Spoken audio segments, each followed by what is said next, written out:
las suegras, a los frailes que se paseaban. Maruja Mallo afirmaba ter 20 almas, as mesmas que acolle o Museo Provincial de Lugo mesturadas coas doutros artistas da vanguarda, coetáneos e do noso tempo. Esta exposición artéllase a través da produción de Maruja Mallo e o seu contexto, tanto o contexto histórico como o contexto contemporáneo. Son 55 obras espalladas en 3 salas nas que se revisa a vida e produción da pintora viveirense.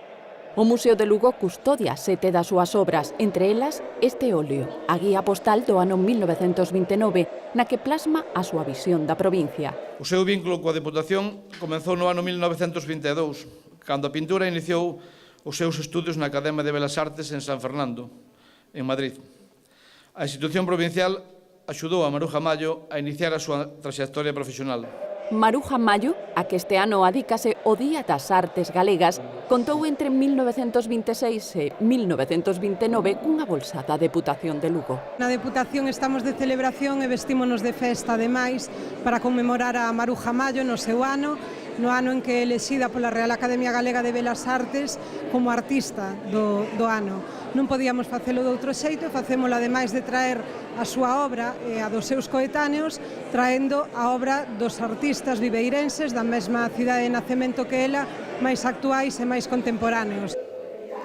Eu participo cunha peza que se compón de fotografía e vídeo, chamase Sons Afogados. Teño en común con ela que encántame o surrealismo e sí, emprego moito o surrealismo na miña obra, sobre todo na parte pictórica, nos meus cadros. Para min é unha honra compartir sala con Maruja Mallo e con tantos artistas consagrados do surrealismo. En concreto, estas dúas pezas fan versións libérrimas, que chamo eu, de traballos de Maruja Mallo, dunha serie que reflexionaba sobre o traballo. As fundacións Granel, Luis Seoane, a Fundación Abanca e particulares aportaron pezas das súas coleccións. É unha mostra completa dende o sentido que se establecen diferentes interrelacións e de que todos os artistas representados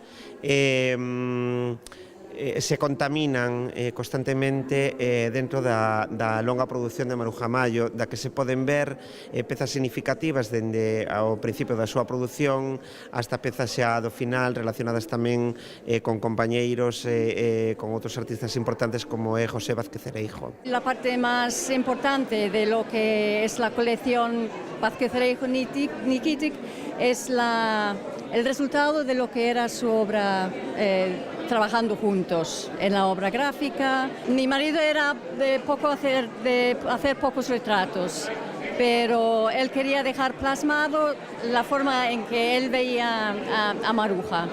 Y él mismo decía que él opinaba que realmente le había representado como era. Parece unha muller extraordinaria, eso se ve reflexado en todo o seu pensamento de todo o que ela fixo no seu traballo. E, bueno, sempre foi unha muller tamén vinculada a Lugo, a nosa cidade. A mí me parece moi interesante que no Museo Provincial, a través da Fundación e de distintas colaboradores, pois que se leva a cabo esta exposición para que a podamos disfrutar. Picasso e Miró, claves na vida e traxectoria artística de Maruja Mallo, teñen reservado o seu espazo nas 20 almas da pintora. Canda eles un cadro de Toyen que compartiu con Mallo a loita polos dereitos das mulleres artistas nun mundo de homes. 20 almas complementase con fondos documentais e permanecerá aberta ata o día 3 de setembro no Museo Provincial de Lugo.